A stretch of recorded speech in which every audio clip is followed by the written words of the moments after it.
puedan después recuperarlo en la clase, y aquellos que no hayan podido estar hoy, como Fanny, como Silvia, como Micaela, como Matías, como Leonela, Victoria, Luján, Natalia, Micaela de nuevo, Jimena Chilo, después Fátima, Cecilia, Caterina, Ezequiel, María Luz, Melanie, Milena, Dayana, que es a quien me refería, que ya se nos unió, Elba, Agustina Cuellar, etcétera, y todos los que pueda tener hoy la compañía. Les agradezco también Florencia, Rocío, Anaí, que me hayan acompañado en estas jornadas. Recuerden que, lo vuelvo a repetir, esto se va a colgar, como veníamos haciendo con las clases pasadas, y lo que es la clase de reproductor, para que ustedes puedan tener una guía y estudiarlo para el control del día viernes, la vamos a colgar mañana. Así que, bueno, dicho esto, vamos a empezar la clase de hoy. Me gustaría que me digan, por favor, si están viendo ustedes la pantalla, si les aparece bien, pueden observarlo adecuadamente y me oyen también, para que comencemos la clase. Ustedes me dirán, ¿se ve bien? Sí, profe, se ve bien. Bueno, muy bien. El tema de nuestra charla de hoy, recuerden que siempre me pueden preguntar y estoy abierto en el transcurso. Me gustaría que no sea una clase totalmente expositiva, sino que ustedes me interrumpan si es que no soy claro o bien a ustedes no les queda claro alguna de los temas que vamos a abordar. Hoy nuestro tema de charla, de conversación, es el sistema endocrino. Generalidades, vamos a ver la unidad anátomo-funcional hipotálamo-hipófisis como ente rector de las glándulas de secreción endocrina.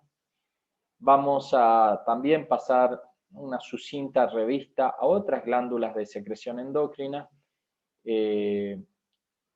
o secreción interna, como la tiroides, las glándulas paratiroides. Vamos a conversar sobre las suprarrenales y el páncreas. Sabiendo que el sistema endocrino abarca una serie más importante de glándulas que las mencionadas. Y aquí tenemos algunos aspectos de nuestra vida como seres humanos, desde el nacimiento, nuestra infancia, nuestra niñez, la etapa adulta y la etapa de juventud y la etapa adulta, en la cual nosotros vamos teniendo diferentes cambios de nuestro cuerpo y de también nuestra personalidad y diferentes etapas de nuestras vidas que atravesamos, situaciones todas que están influenciadas por el sistema endocrino, las glándulas de secreción interna y lógicamente otros factores como son el entorno social, el ambiente que nos rodea y que contribuye a moldear nuestras características físicas y nuestras características en la personalidad. Entonces, en este aspecto es muy importante desde el nacimiento nuestro hasta la muerte natural, hasta el fin natural de nuestra vida, según mi concepción.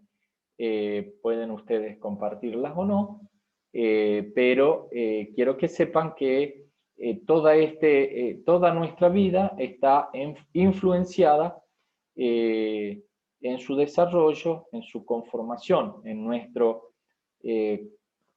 economía, por el sistema endocrino.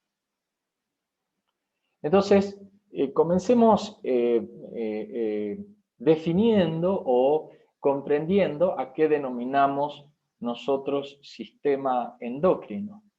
Y el sistema endocrino es aquel sistema, aquel conjunto de órganos, entre paréntesis, glándulas, que están conformados por una serie de tejidos que se van a encargar de elaborar y secretar una serie de sustancias denominadas hormonas. Dicho de otro modo, el sistema endocrino es el conjunto de glándulas que elaboran y secretan las sustancias químicas conocidas como hormonas. Estas hormonas tienen la particularidad o la exigencia que habitualmente se secretan en unas glándulas denominadas glándulas endocrinas. Y ustedes comprenderán claramente que la glándula endocrina que vemos en este esquema que yo estoy señalando, tiene una unidad secretoria que es la que integra el sistema de glándulas endocrinas o el sistema endocrino. Ahora, las características de estas glándulas es que producen una sustancia que se liberan en pequeña cantidad y que tienen la particularidad de que de esas células productoras van a vertirse en vasos sanguíneos y va a ser la sangre la encargada de vehiculizarla, de transportarla hacia los tejidos receptores, hacia las células que son las efectoras de este sistema endocrino a través de esas sustancias químicas llamadas hormonas. Es importante decir de que el sistema endocrino está conformado por las glándulas de secreción endocrina y que las glándulas de secreción endocrina se denominan así, o su nombre deriva de endo, adentro, porque la secreción de las hormonas se produce hacia el interior de estos vasos sanguíneos, para diferenciarlas de las glándulas exócrinas.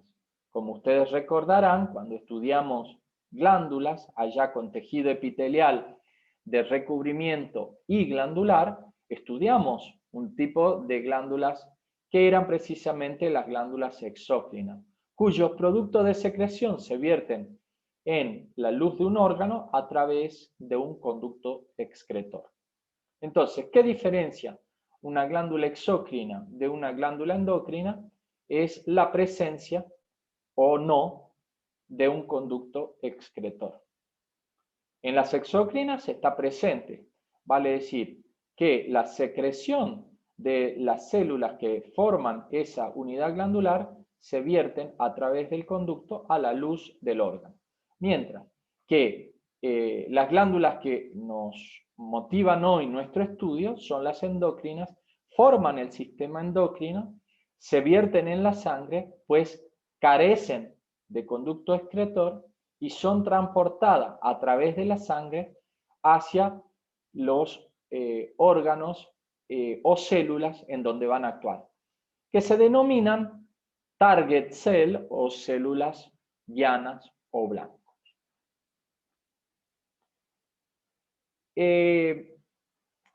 Esa secreción hormonal, como ustedes ven, está esquematizada a la derecha de su pantalla. Ustedes ven que se produce en una célula, en el interior del citoplasma celular, con una naturaleza química determinada, que ya veremos a continuación, y que se excretan de esa célula, ya sea envuelta por exocitosis al exterior de la célula, o bien saliendo desde el interior sin envoltura, pero la cuestión es que se van a vehiculizar a través de los vasos sanguíneos para actuar en células que pueden estar continuas a la célula que la produce, vale decir, al lado, pueden estar a cierta distancia o pueden estar a una distancia muy lejana. Entonces, habitualmente, cuando hablamos de hormonas y definimos hormonas, decimos, son sustancias químicas producidas por las glándulas de secreción interna que tienen la categoría o la característica de vertirse en la sangre y actuar en células llanas o blanco a distancia. Ahora, esa distancia puede variar, puede ser en la célula de al lado, puede ser en la célula a una distancia corta o bien a una distancia mayor.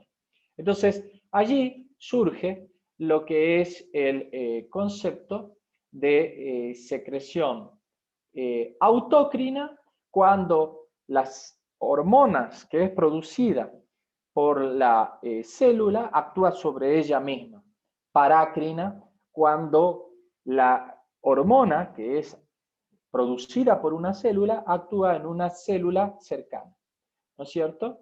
Y secreción hormonal a distancia, cuando esa hormona, a través siempre de la sangre, llega a una distancia mayor. ¿Cuáles son las funciones que están vinculadas al sistema endocrino? Las funciones que están vinculadas a nuestro sistema endocrino tienen una muy variada acción. Fíjense ustedes, intervienen en el crecimiento y desarrollo y metabolismo de nuestro organismo, pues nos permite crecer no solamente en altura y adquirir características a lo largo de nuestra vida, desde nuestro nacimiento hasta el final de nuestra vida, manteniendo nuestro crecimiento. Ustedes entenderán que no somos los mismos cuando éramos niños que ustedes que tienen 18 o 20 años y en mi caso, que ya he transcurrido una cantidad de años mayor a la de ustedes. Las hormonas tienen además, entre otras funciones, mecanismos de acción vinculadas con la regulación del medio interno. Vale decir, ese medio en donde están inmersas las diferentes células que conforman nuestro tejido y que requieren de un determinado rango biológico para poder cumplir todas y cada una de las funciones necesarias. Intervienen también algunas hormonas en la determinación de nuestros caracteres sexuales secundarios. Nuestros caracteres sexuales primarios están determinados por nuestros cromosomas, XX para las mujeres y XY que queda en el momento de la fecundación determinada para toda nuestra vida, nos guste o no nos guste, pero somos varones y mujeres claramente digamos, determinado en el momento de la concepción. Ahora, hay caracteres sexuales secundarios, vale decir, el hecho de la distribución de la grasa corporal, diferente en el hombre que en la mujer, el desarrollo de la masa muscular diferente en la mujer que en el hombre, la distribución del vello corporal, ¿no es cierto? En el caso del hombre aparece en la cara, en el caso de la mujer no lo hace. Otros caracteres sexuales pueden ser, por ejemplo, el timbre de la voz, etcétera, etcétera.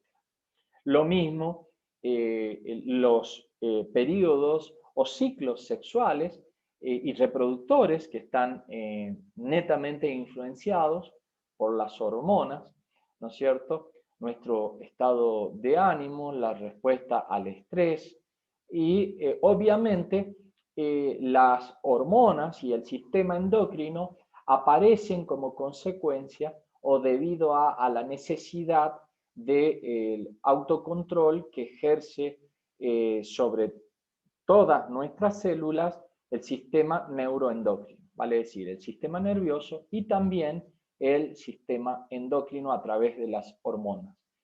En definitiva, ¿qué hacen las hormonas? Las hormonas son sustancias que actúan como primeros mensajeros, llevando un mensaje desde el sitio en donde se produce hasta la célula blanco o diana, en donde va a ocurrir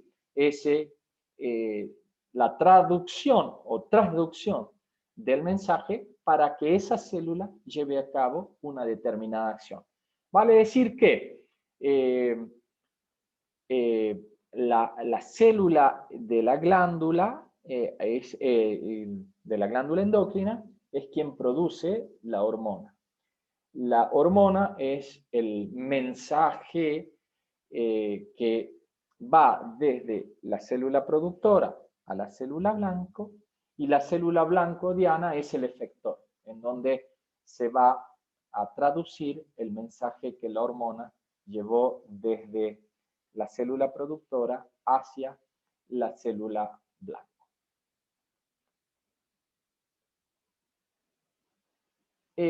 Dijimos que son las hormonas sustancias químicas. Entonces, ¿cómo podemos clasificar? De una manera, esta es una manera, ustedes van a ver en el libro de Tórtora o en los libros de química biológica, hoy habrán estudiado en química biológica una clasificación diferente a las que yo les presento. Todas son válidas y todas son aceptadas por nosotros. Lógicamente, no queremos en anatomía y fisiología ni en procesos biológicos que ustedes nos digan la naturaleza con las fórmulas, sino que simplemente sepan cómo están o cómo se puede hacer una clasificación general de las hormonas. Se puede decir de una manera muy general que las hormonas pueden ser hidrosolubles o liposolubles. ¿De qué depende de que sean hidrosolubles o liposolubles? De su naturaleza química, precisamente. Entonces, las hormonas que son, por ejemplo, derivadas del colesterol o hormonas derivadas de los aminoácidos, son más liposolubles que otras hormonas, por ejemplo, de naturaleza proteica. Básicamente, la hidrosolubilidad o liposolubilidad tiene que ver con su naturaleza química.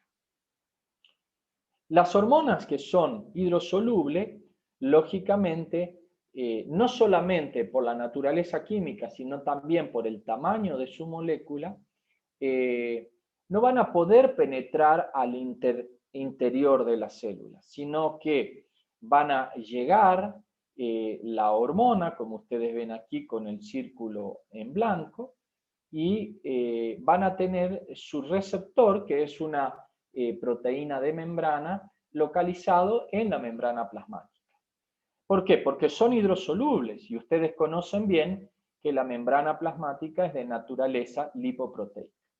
Vale decir que aquellas que tienen apetencia por el agua o que son más solubles en agua, van a tener dificultad para atravesar una membrana que es de naturaleza lipoproteica.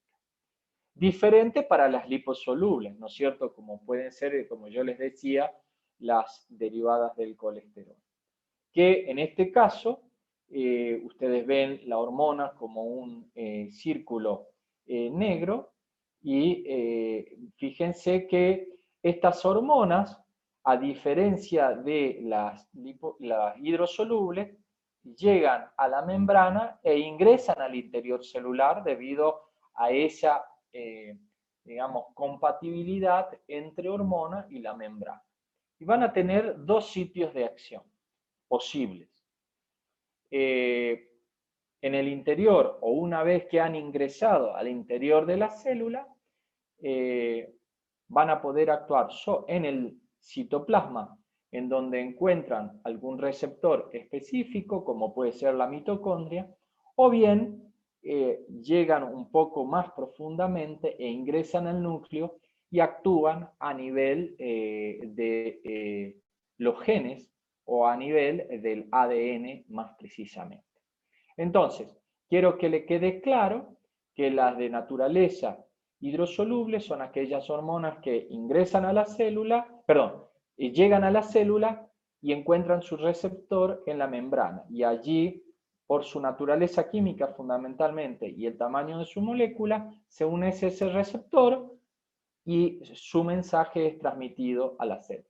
Mientras que las liposolubles tienen, debido a su naturaleza química, ingresan a la célula y pueden tener sus receptores en la membrana para hacer su primer paso, pero fundamentalmente las liposolubles ingresan al interior y van a actuar a nivel citoplasmático o nuclear.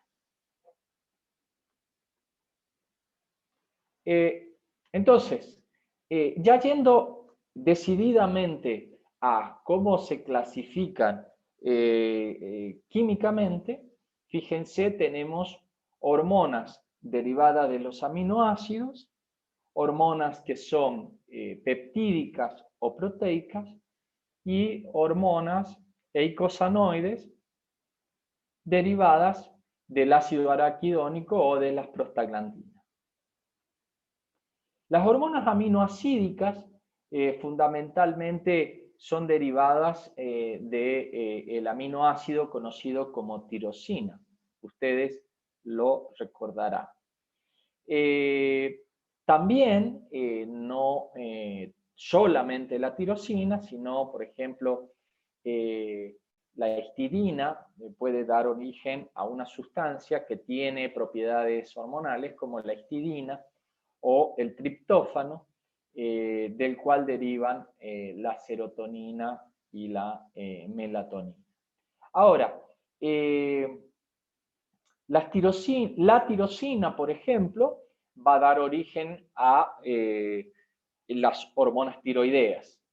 T3 y T4, triiodotironina y tetraiodotironina, van a tener su origen en la tirosina. Al igual que las catecolaminas, que son las hormonas derivadas de la médula suprarrenal que intervienen en el estrés, o como neurotransmisores, como la adrenalina, la noradrenalina y la dopamina, de acciones en diferentes sectores de nuestra economía. Vale decir que las hormonas derivadas de aminoácidos fundamentalmente provienen de la tirosina, que son las más conocidas, de la histidina o del triptófano, que también en el caso de la serotonina o la melatonina también tienen una disposición muy conocida. En segundo lugar, tenemos las hormonas peptídicas o péptidos hormonales y las de naturaleza proteica. Allí, por ejemplo, tenemos todas las hormonas de la hipófisis anterior, son de naturaleza peptídica, y, por ejemplo, otra hormona podría ser la insulina, ¿no es cierto?, que es una de las hormonas del páncreas endocrino. Y las hormonas que derivan del ácido araquidónico y las prostaglandinas, que están, fíjense ustedes, vinculadas a algunas hormonas relacionadas con el proceso inflamatorio en el organismo.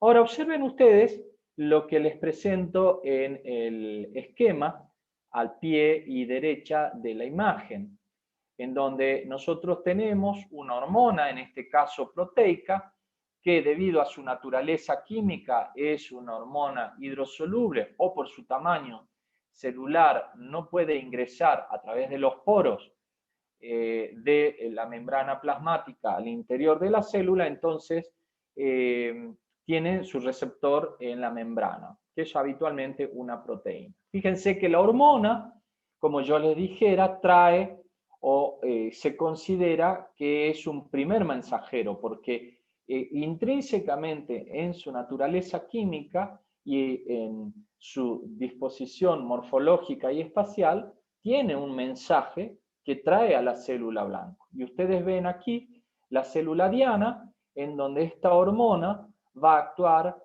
a diferentes niveles. Esta hormona, en el caso de ser una hormona proteica, no ingresa a la célula, actúa como hidrosoluble y transmite su mensaje. Ese receptor es un receptor proteico que a su vez actúa como una enzima, vale decir, cataliza la reacción química que va a traducir ese mensaje. Habitualmente es una hormona que actúa sobre el receptor, lo modifica el receptor y ese receptor que tiene una capacidad de enzima se denomina adenilciclasa. ¿Por qué se denomina adenilciclasa? Porque va a actuar sobre el ATP transformando el ADP más un adenosín monofosfato cíclico. Este adenosín monofosfato cíclico es el verdadero segundo mensajero. Vale decir que la hormona trajo su mensaje hasta la membrana. Y si no pudo ingresar al interior de la célula, le pasa su mensaje al AMP cíclico. Y el AMP cíclico es quien va a transmitir ese mensaje en el interior celular, ya sea para la síntesis de una proteína o ya sea para ingresar al núcleo y actuar sobre los genes, que a su vez van a determinar esos genes una transducción de un ARN mensajero que va a salir al citoplasma y va a producir una proteína citoplasmática. Fíjense la importancia de este receptor en la membrana plasmática, que al unirse la hormona a ese receptor se modifica espacialmente la adenilciclasa y va a actuar sobre el ATP transformando en ADP más AMP cíclico. Y el AMP cíclico es lo que nosotros a comienzo de año aprendimos a conocer como segundo mensajero hormonal. ¿Qué es el segundo mensajero hormonal? Es el AMP cíclico que el primer mensajero, que era la hormona, le pasa su mensaje y es el AMP cíclico quien lo va a hacer cumplir en el interior de la célula. Espero haber sido claro con este concepto. ¿Cuáles son los órganos del sistema endocrino? Fíjense que cuando hablamos de sistema endocrino, hablamos de órganos muy conocidos como la unidad hipotálamo-hipófisis, la glándula pineal o tiroides y paratiroides, la glándula renal, los ovarios, ovarios en la mujer, testículos en el hombre, el páncreas. Pero también debemos incluir dentro de los órganos del sistema endocrino o que se comportan como glándulas de secreción endocrina algunos órganos que ustedes le van a llamar poderosamente la atención y que van a decir, ¿cómo que el corazón, por ejemplo, o el timo son órganos de secreción o son glándulas de secreción íntegra o integran el sistema endocrino? Efectivamente. El timo, a través de una sustancia química que es la timosina, que va a actuar o va a tener su sitio de acción sobre los linfocitos que se capacitan en el timo, que son los linfocitos T. El corazón, a través de su péptido natriurético atrial, cuyo en la pared de la aurícula derecha fundamentalmente están unas células que van a secretar este péptido que se denomina natriurético, vale decir, va a producir la eliminación de orina y de sodio, consecuentemente cuando aumente mucho la presión arterial y que va a ser registrado precisamente en la aurícula derecha. Ustedes dirán, ¿y el riñón también, profesor? Sí, el riñón también, porque ustedes recordarán que en el riñón se produce la eritropoyetina, por ejemplo, que tiene su acción sobre la médula ósea en la producción de glóbulos rojos, y es la sustancia que lleva el mensaje para que la médula ósea produzca o la maduración de células eritropoyéticas que finalmente terminarán desarrollando la línea blanca y la línea roja fundamentalmente. Pero también, por ejemplo, tenemos la renina, ¿no es cierto?, que integraba el sistema renina-angiotensina-aldosterona y que se produce precisamente en el aparato yuxtaglomerular del riñón. Vale decir que los órganos del sistema endocrino en el último, yo diría en los últimos 30 años, han salido de la disposición clásica de considerar la hipófisis, la glándula tiroides, el páncreas, los ovarios y testículos, para integrar otros órganos que no eran tan conocidos, como el caso del timo, el corazón o el riñón, para mencionar algunos. Podría decir también, por ejemplo, el tejido adiposo, ¿no es cierto?, que también se comporta como un órgano del sistema endocrino. Hay otros tejidos endocrinos que ustedes lo han estudiado y que hoy lo están entendiendo. ¿Por qué? Porque secretan una sustancia de una determinada naturaleza química que va a actuar sobre células vecinas o sobre células más alejadas, llevando un mensaje. Y eso es precisamente lo que define sistema endocrino, glándulas de secreción endocrino y hormonas. Y es el caso del estómago. Ustedes recuerdan el estómago, estudiamos la gastrina, estudiamos la somatoestatina, la histamina.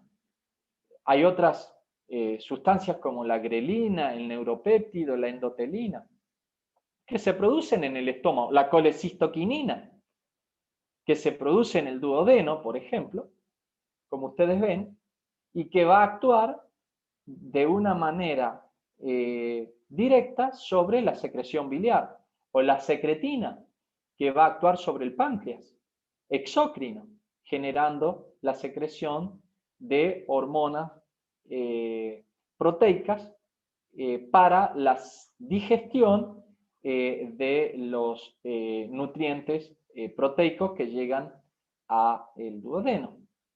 O el hígado, fíjense, también se comporta como un tejido endocrino al secretar, por ejemplo, la somatomedina, como vamos a ver, que es un mediador químico entre la somatostatina, que es una hormona hipofisaria, y la hormona del crecimiento, pero se produce como paso intermedio en el hígado.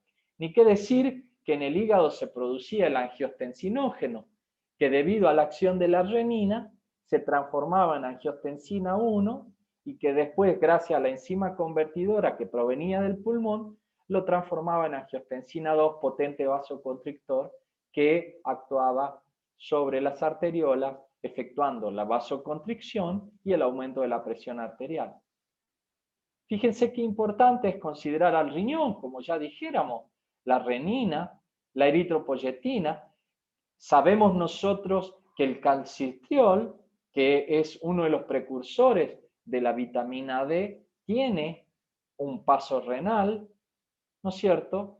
O bien algo más conocido como el caso del páncreas, Fíjense con sus hormonas conocidas y con otras no tanto, las glándulas adrenales, la médula adrenal. Vale decir, ¿qué quiero transmitir con estos jóvenes? Quiero transmitir que ustedes sepan que el sistema endocrino no solamente queda reducido a la hipófisis, a la glándula tiroides y paratiroides, al páncreas y a los testículos y ovarios.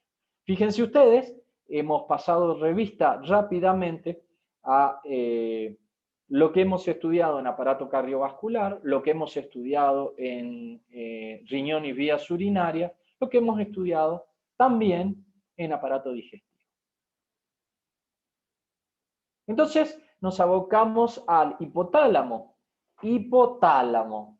El hipotálamo es una estructura que está dentro del sistema nervioso, en lo que es el cerebro. La constitución cerebral incluye en cada uno de los hemisferios un sector diferente en el cual hay una estructura que se denomina tálamo óptico, y por debajo del tálamo óptico está una gran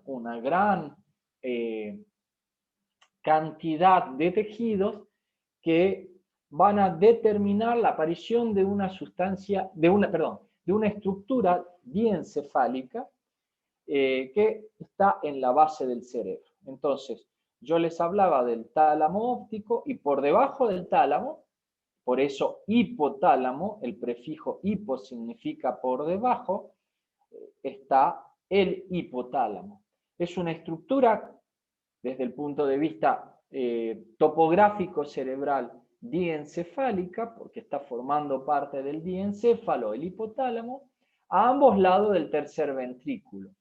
Fíjense, cuando estudiamos nerviosos yo les mencioné que el tercer ventrículo era una estructura que quedaba determinada entre ambos tálamos ópticos. Y fíjense, acá lo tienen al tercer ventrículo.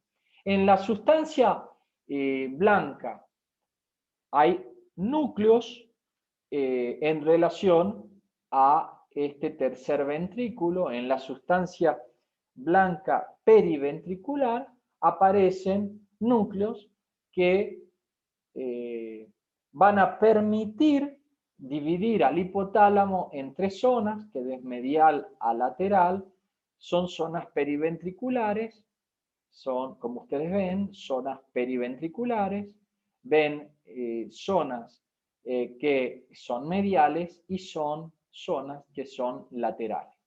En esas zonas periventricular, con estas tres regiones, hay grupos neuronales o núcleos que van a estar encargados de secretar ciertas sustancias.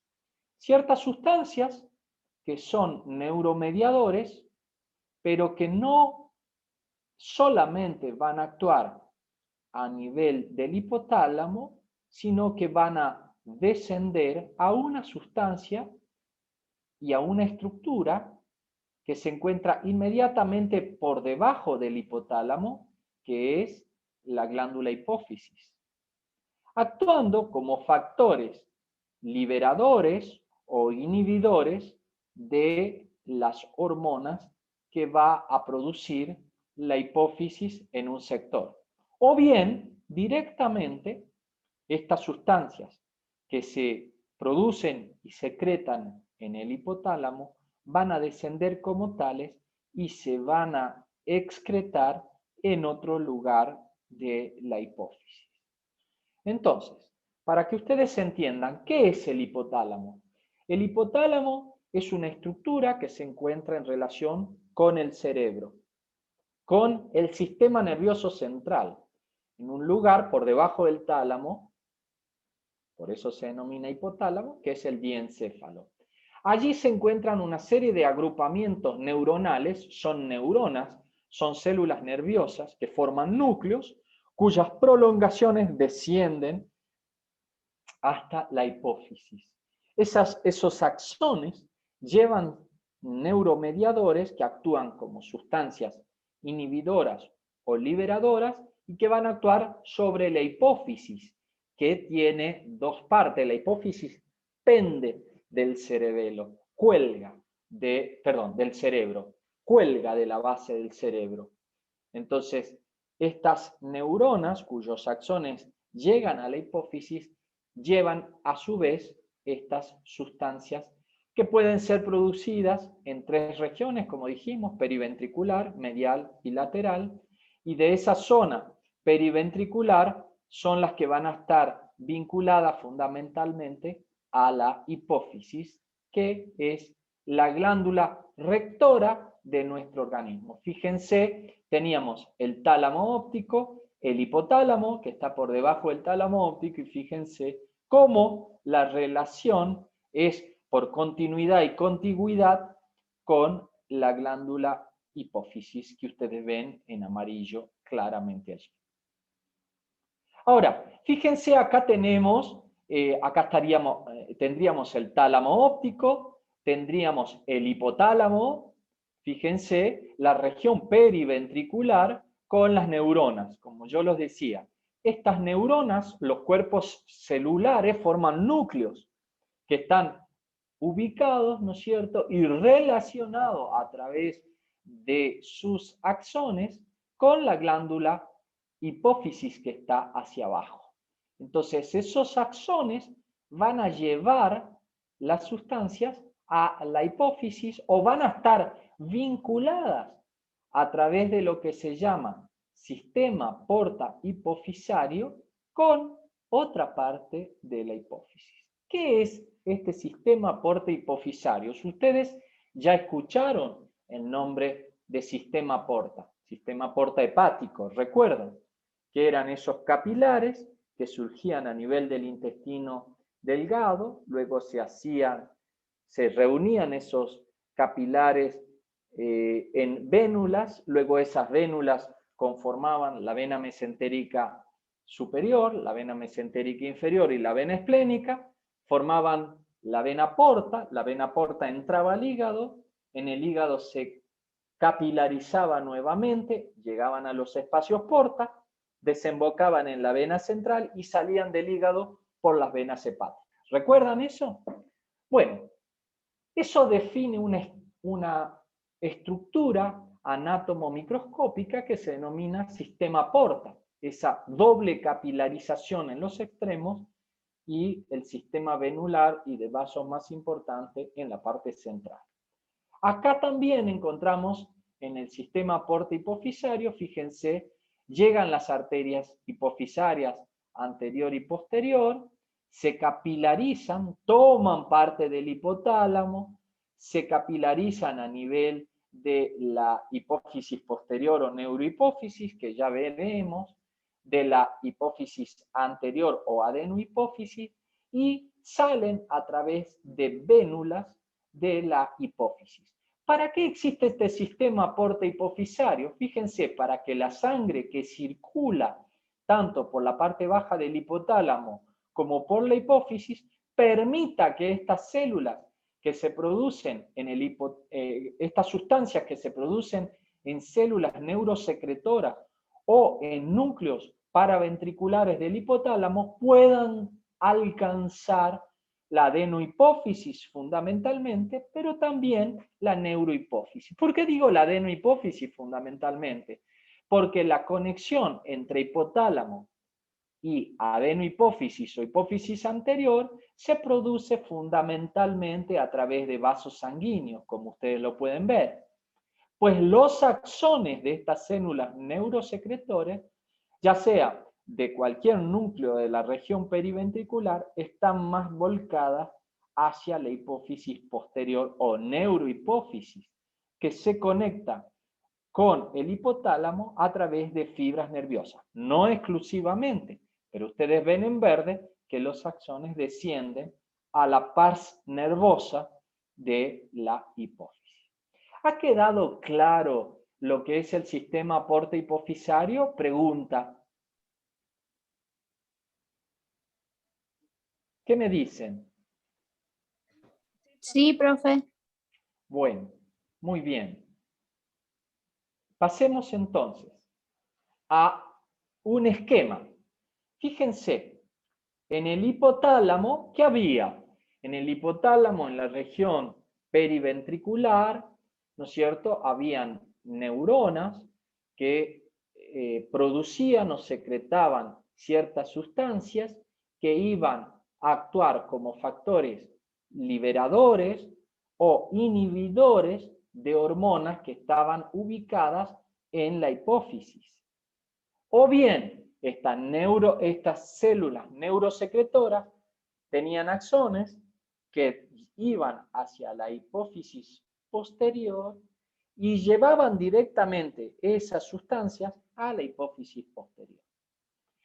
La relación entre hipotálamo y hipófisis anterior es fundamentalmente a través del sistema porta-hipofisario, vale decir, esa capilarización de vasos sanguíneos que se produce en la parte baja del hipotálamo y que termina pasando, llevando sangre hasta la hipófisis anterior fundamentalmente, porque la vinculación entre hipotálamo e hipófisis anterior, fíjense, era a través de vasos sanguíneos. También existe, a través de la arteria hipofisaria posterior, el desarrollo del sistema porta a nivel de la hipófisis posterior.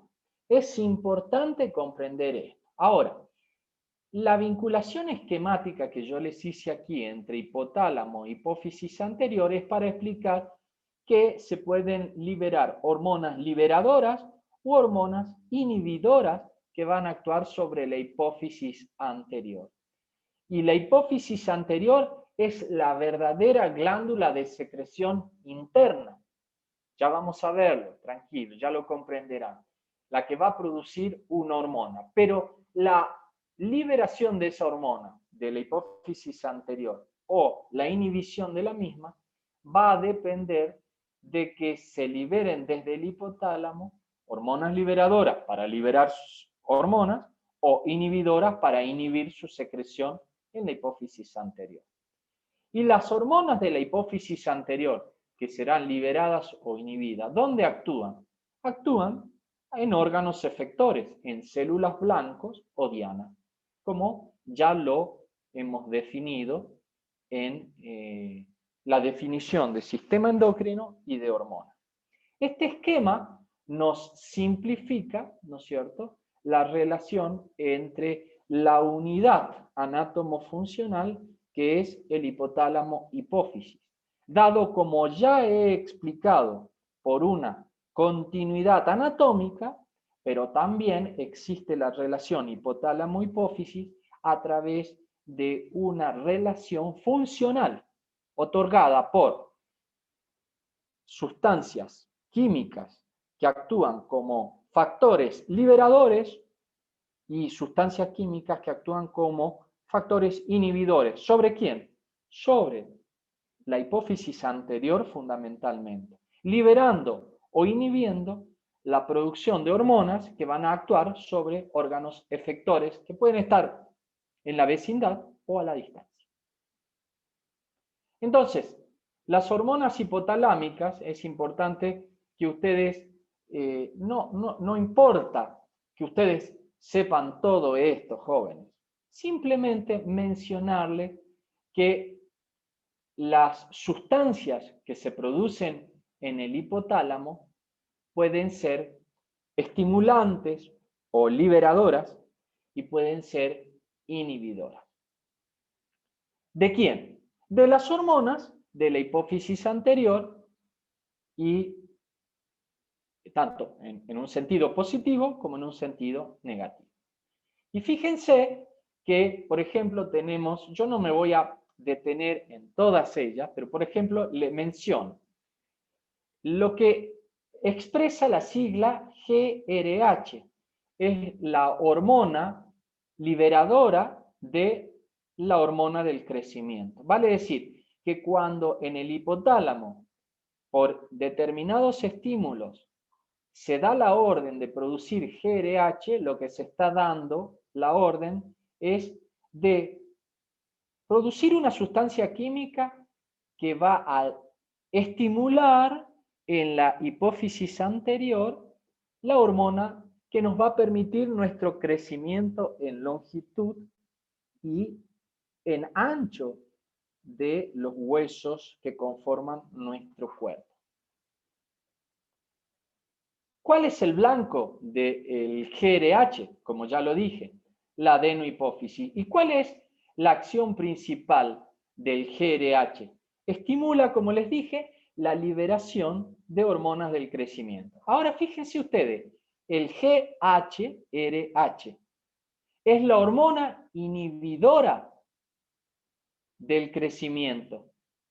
Vale decir, nuestro crecimiento está estimulado por el GRH, pero no se produce toda nuestra vida la hormona del crecimiento. Inclusive hay determinados momentos en los cuales es necesario que se produzca la hormona del crecimiento, pero hay momentos en que la hormona alcanza una concentración sanguínea suficiente para que se lleve a cabo la acción, pero que no es necesario que se siga produciendo la hormona del crecimiento. Entonces debe detenerse la producción en la adenohipófisis. ¿Quién tiene a su cargo? Una hormona hipotalámica, un factor hipotalámico, que se denomina GHRH y que es opuesto al GRH. Entonces, fíjense, el blanco es la misma adenohipófisis, ¿y cuál es la acción? Inhibe la liberación de hormonas del crecimiento. Y así, fíjense, tenemos la hormona liberadora de corticotropina, la adenohipófisis, estimula la liberación de hormona tirotrópica. Hay también una hormona liberadora de tirotropina, que es una hormona hipofisaria, que la hipófisis va a producir para estimular a su vez la glándula tiroides. ¿No es cierto? Entonces, fíjense, estimula la liberación de hormona tiroestimulante. La liberadora de gonadotrofinas, estas van a ir a los testículos y a los ovarios. ¿Qué quiere decir todo esto, jóvenes? Quiere decir que la adenohipófisis o hipófisis anterior, como vamos a ver a continuación, fíjense, depende de la liberación de factores que estimulen o inhiban la secreción de hormonas que provienen del hipotálamo. Ahora, hay dos sustancias, oxitocina y hormona antidiurética, que directamente se producen en el hipotálamo, en el núcleo supraóptico y paraventricular, y que los axones traen desde esos núcleos en el hipotálamo y las sustancias se van a liberar en la posterohipófisis. Fíjense, la oxitocina ya no actúa sobre la adenohipófisis, va a actuar sobre fundamentalmente va a liberarse en la posterohipófisis y esa oxitocina va a tener acción sobre el músculo liso del útero y la glándula mamaria en la mujer, ¿no? ¿En qué momento? En el momento posparto, o en el parto, cuando se necesite la contracción del músculo liso uterino para la mecánica del parto, o bien para la estimulación de las células mioepiteliales en las glándulas alveolares de la glándula mamaria. Y la hormona antidiurética o vasopresina va a actuar sobre la nefrona, pero se va a liberar en la posterohipófisis y va a aumentar la reabsorción de agua a nivel del túbulo contorneado distal o del túbulo contorneado en general. Ya van a aclarar ustedes. Ahora el concepto es que la adenohipófisis tiene factores estimulantes y factores inhibidores de su secreción. ¿Y qué hay? Ciertas sustancias que se producen en el hipotálamo y se liberan como tal en la posterohipófisis. Entonces, empezamos a estudiar la glándula hipófisis. La glándula hipófisis es esta glándula que ustedes ven aquí, que ustedes la observan, que se encuentra en la depresión central de la cara superior del hueso esfenoide, en la base del cerebro. Es una glándula que tiene dos lóbulos y acá comprendemos por qué. La glándula tiene dos lóbulos. Tiene un lóbulo anterior de naturaleza mesodérmica, ¿no? Y un lóbulo posterior de naturaleza ectodérmica. La el lóbulo anterior se denomina adenohipófisis, lóbulo anterior, naturaleza mesodérmica, porque parte de la del sector inferior, ¿no es cierto?, y asciende y va a conformar con uno que viene de la parte superior y desciende y se va a conformar. El que ascendió va a formar el lóbulo anterior o adenohipófisis y el sector que desciende o posterior es la neurohipófisis.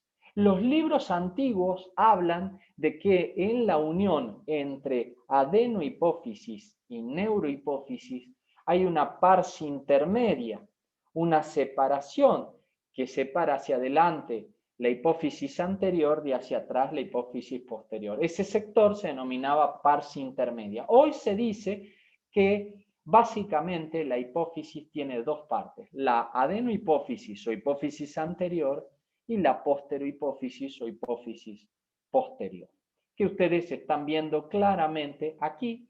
Fíjense, tienen acá la glándula hipófisis, el tallo hipofisario, vemos una vista superior, vemos una vista lateral con la adenohipófisis y la posterohipófisis. Fíjense, en la parte baja e inferior izquierda, ven que la adenohipófisis secreta hormonas numerosas. Secreta hormonas numerosas que van a estar estimuladas o inhibidas, ahora sí lo comprendemos, por factores que provienen ¿de dónde? Provienen del hipotálamo.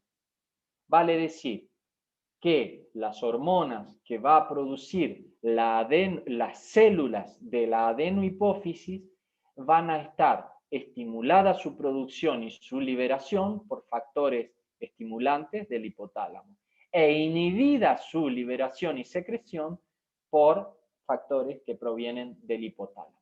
¿Cuáles son las hormonas que produce la hipófisis?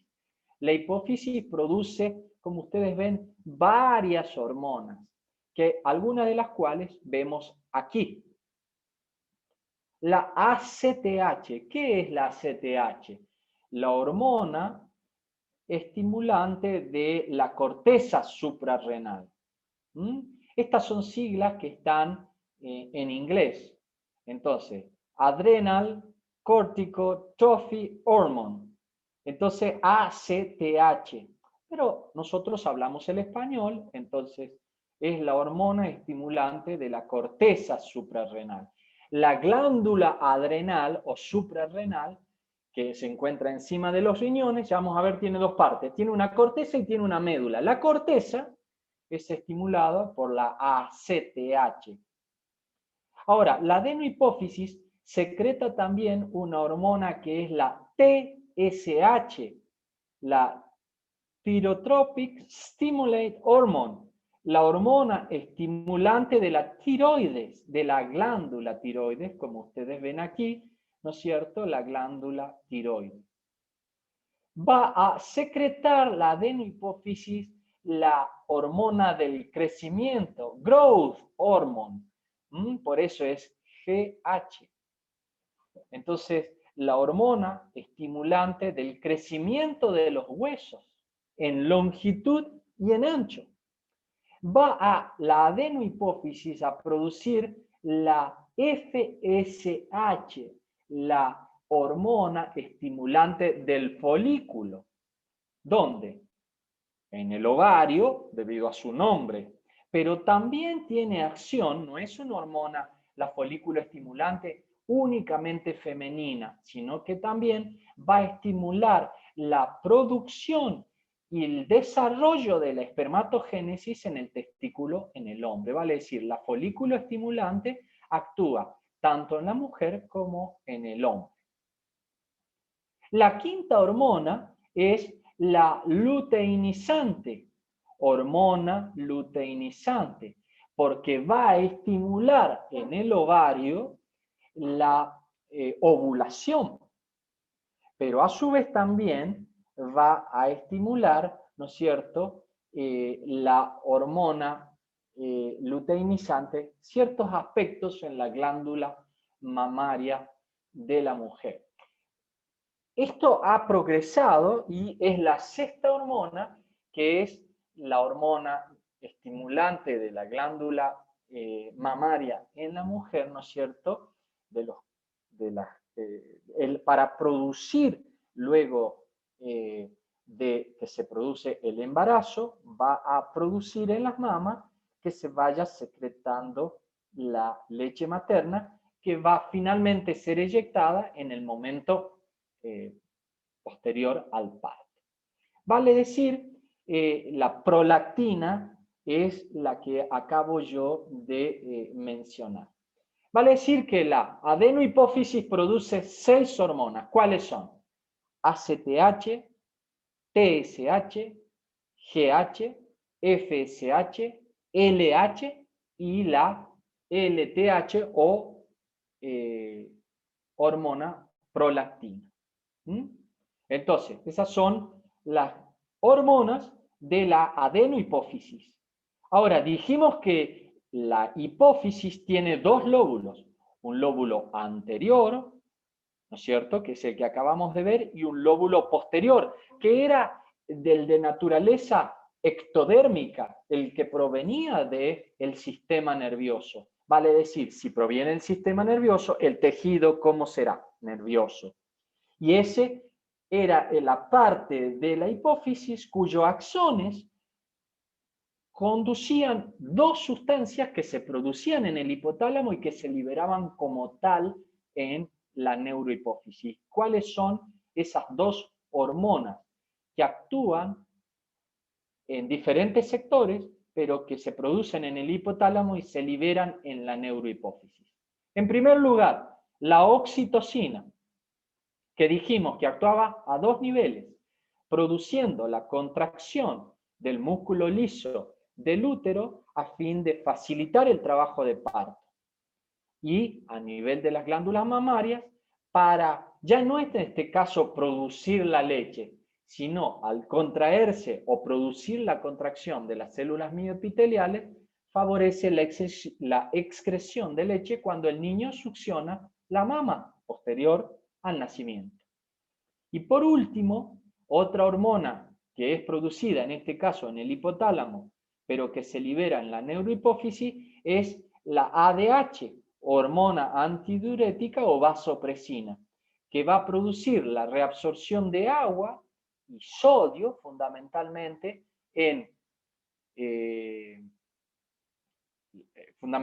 agua en el túbulo contorneado distal para regular la presión arterial.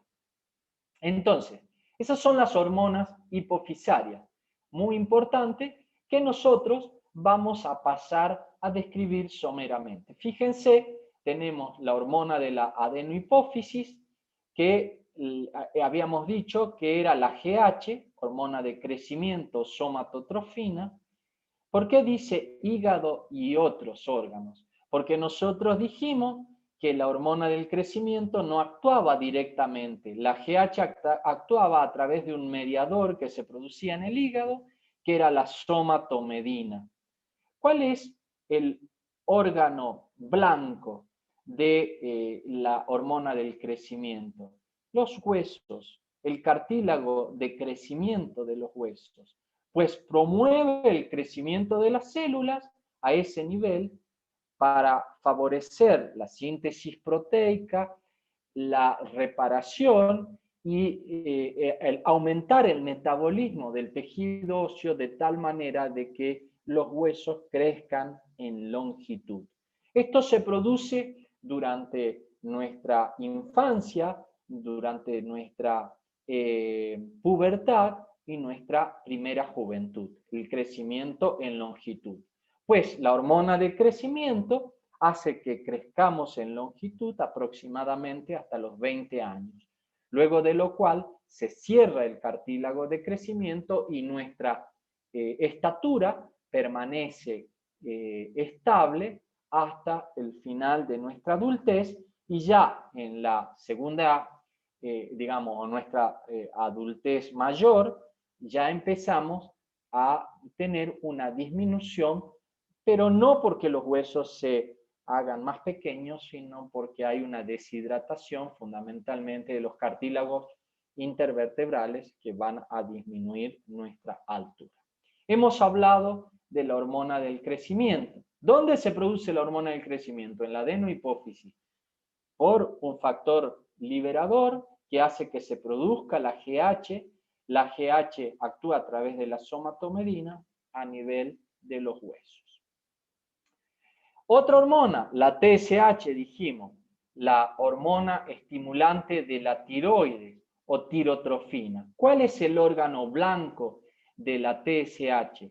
La glándula tiroides. Esa glándula que encontramos en la base del cuello, en la parte anterior, apoyada sobre los primeros cartílagos traqueales, por debajo del cartílago tiroides.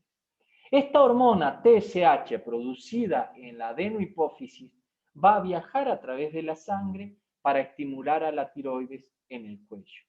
Y una vez que la estimule a la glándula tiroides será capaz de sintetizar y secretar sus hormonas tiroideas, que son la T3 y la T4. La hormona adenocorticotrópica o corticotrofina. ¿Qué sigla tenía? ACTH. ¿Cuál es el órgano blanco de la ACTH? Dijimos, la corteza suprarrenal. Las glándulas suprarrenales están sobre los riñones. Si hacemos un corte coronal sobre la glándula suprarrenal, fíjense, tiene una parte periférica la corteza y una parte central la médula. ¿Dónde actúa la ACTH? En la corteza. ¿Qué hace en la corteza?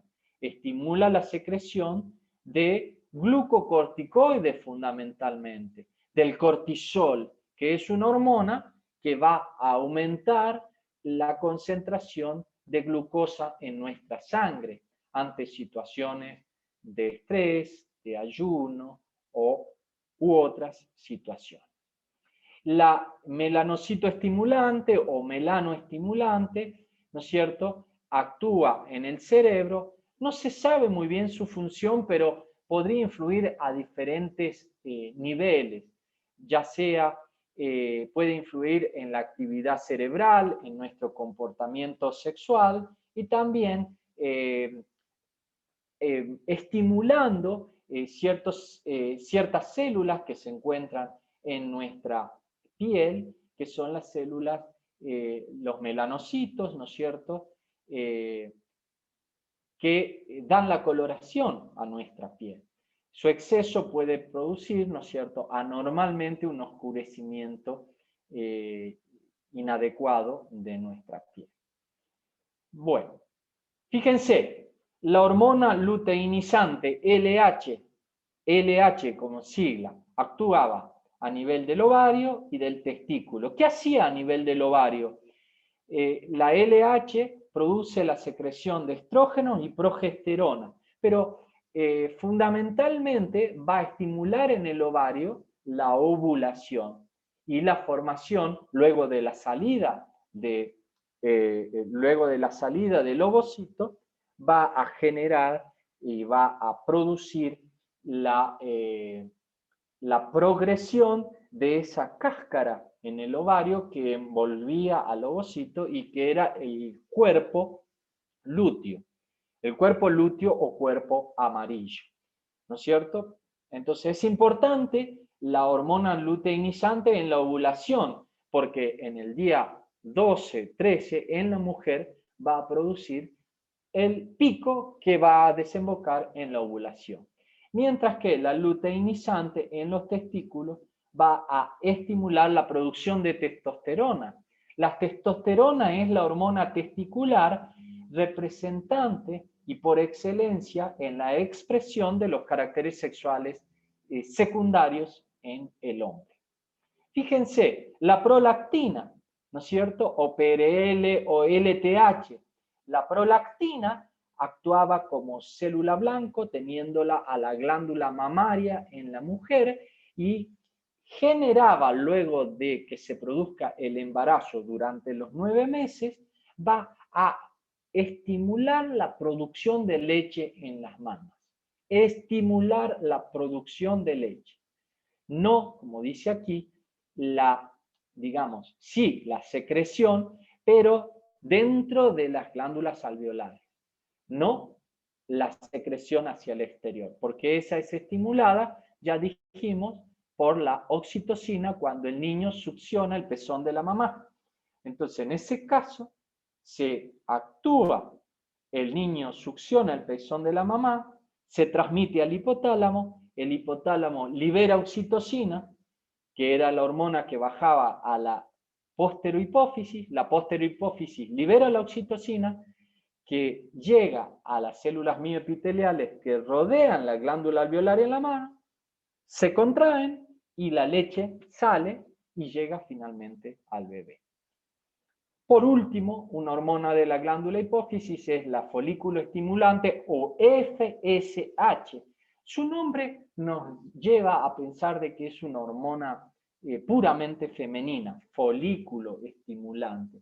Sí, en el ovario inicia el desarrollo del ovocito, ¿no es cierto? Y fundamentalmente va a generar, al producir un aumento de las células de la capa granulosa en el ovario, en ese ovocito maduro, finalmente folículo de Graf, va a producir la producción de estrógenos. Los estrógenos son las hormonas sexuales femeninas por excelencia, porque son las hormonas que van a estimular la aparición de los caracteres sexuales secundarios. Así como la testosterona era en el hombre, los estrógenos son a la mujer. Mientras que al no ser una hormona fundamentalmente femenina, sí lo es. ¿Hay folículo estimulante en el hombre? Claro, porque va a estimular en los testículos, como yo les decía, ya no la producción de testosterona, sino en los túbulos seminíferos va a producir la espermatogénesis. ¿Rosario quiere preguntar algo? Sí, profe, tengo una duda con respecto a la luteinizante y a la folículo estimulante, por lo que me segrega, por la segregación del estrógeno. Sí. ¿Es la misma cantidad? O sea, No. las dos hormonas. No. Es muy buena la pregunta. Luteinizante secreta pequeña cantidad de estrógeno, mucha progesterona a partir del cuerpo lúteo y fundamentalmente estimula en la mujer la ovulación. Folículo estimulante produce la maduración del folículo y va a producir el desarrollo de las células de la capa granulosa, que sí va a producir mucho estrógeno en la mujer. Espero haberle aclarado la duda. Sí, profe, muchas gracias. De nada. Entonces, fíjense qué importantes son las hormonas de la glándula hipófisis. Ahora, fíjense la neurohipófisis. Dijimos que la neurohipófisis, digamos, los núcleos de las hormonas de la neurohipófisis estaban en el hipotálamo. ¿Y cuáles eran las neuronas? Eran las de los núcleos supraóptico y paraventricular. ¿Qué hormonas se producen como tal en el hipotálamo? La hormona antidiurética o vasopresina y la oxitocina. Ya bajan del hipotálamo a la neurohipófisis como hormona, porque los axones nosotros veíamos que llegaban a la neurohipófisis. Ya sabemos que la hormona antidiurética se libera en la neurohipófisis. ¿Y cuál es el sitio de acción?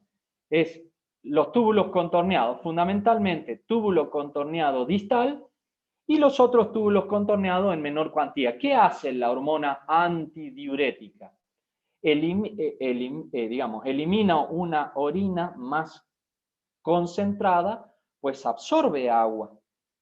Entonces, absorbe agua de los túbulos, como ustedes lo ven, ¿no es cierto?, para aumentar la volemia y elevar la presión arterial. Entonces, la orina que se elimina tiene menos agua y es más concentrada. Por el contrario, dijimos nosotros que la neurohipófisis libera la oxitocina. ¿Cuáles eran los dos sitios de acción de la oxitocina? El músculo liso del útero para contracciones, ¿no es cierto? Para las contracciones durante el trabajo del parto. Y estimulaba las células mioepiteliales en la glándula mamaria una vez que se ha producido el parto. Entonces, cuando el niño sale, eso, el niño, la niña, digamos, el feto sale, aunque haya nacido sin vida. Eso se informa al hipotálamo. ¿El hipotálamo qué hace? El hipotálamo libera oxitocina. La estuvo liberando para el trabajo de parto, pero libera la oxitocina y esa oxitocina estimula la glándula mamaria. Y fíjense ustedes que luego del parto, la mujer, por ejemplo, la que su niño nació vivo, por suerte la mayoría de los niños, lo pone al pecho y el niño succiona y comienza la lactancia. Ahora, supongamos que el niño no ha nacido con vida. ¿Qué pasa con la leche? Y empieza a secretarse leche. Entonces, muchas veces después del parto o del aborto no provocado, atención lo que estoy diciendo, de un aborto espontáneo, la mamá empieza a tener secreción de leche a través de sus mamas. Entonces hay que darle un comprimidito para que esa secreción, como no va a haber succión de leche, entonces esa secreción se detenga. Entonces, la neurohipófisis es distinta a la adenohipófisis, eso es claro. Pero si hay preguntas, me las hacen, porque es importante que ustedes comprendan la diferencia de las hormonas de adenohipófisis de las hormonas de la neurohipófisis. Los sitios en donde se producen o secretan y los mecanismos que están involucrados en una y en otra respectivamente. Vamos a la glándula tiroides. La glándula tiroides anatómicamente es una glándula formada por dos lóbulos laterales y un, digamos, istmo, que es un sector más adelgazado central que une ambos lóbulos, que está localizada en la base del cuello, apoyada sobre los 2 o 3 primeros cartílagos traqueales, por debajo del cartílago tiroides, que es este cartílago que tenemos los hombres más marcado, y en las mujeres su cuello es más grácil. Afortunadamente no se ve muy bien el cartílago, pero ustedes, los hombres, o me pueden ver a mí, el cartílago tiroides. Entonces, la glándula tiroides es una glándula muy importante en el comportamiento endocrino de nuestro organismo. Es una glándula que está bajo el influjo o la influencia de una hormona hipofisaria. ¿Recuerdan la hormona tirotrópica o TSH? Que era aquella hormona que se producía en la adenohipófisis y que bajaba a la tiroides para que la tiroides produzca sus dos hormonas genuinas de la glándula tiroides. Pero sin hormona estimulante de la glándula tiroides, sin esa hormona que baja de la adenohipófisis a la tiroides, no se pueden producir hormonas tiroideas. ¿Cuáles son las hormonas tiroideas genuinas de la glándula tiroides? Se denominan tiroxina o T4 o tetrayodotironina y la hormona triyodotironina o T3. ¿No es cierto? Depende de la cantidad de átomos de yodo que tengan adosados ellas. Si son 4, tetrayodotironina, si son 3, triyodotironina. Ambas son las hormonas tiroideas. ¿Cuál se secreta en mayor cantidad? La T3 en relación a la T4.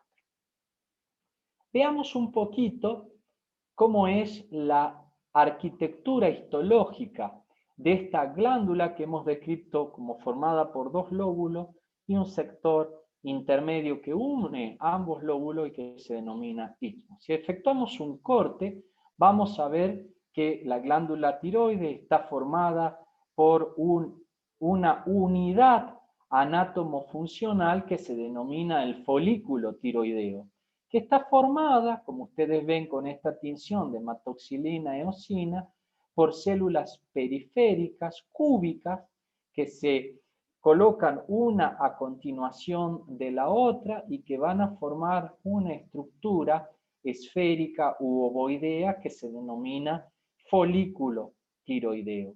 El folículo tiroideo, fíjense acá ven varios folículos tiroideos, presenta una célula empalizada, que son las células cúbicas que forman las paredes de ese folículo, y un espacio central, que es, ¿no es cierto?, la parte central del folículo, y en donde se va a albergar el producto de secreción de estas células cúbicas, que son las que van a producir las hormonas tiroideas.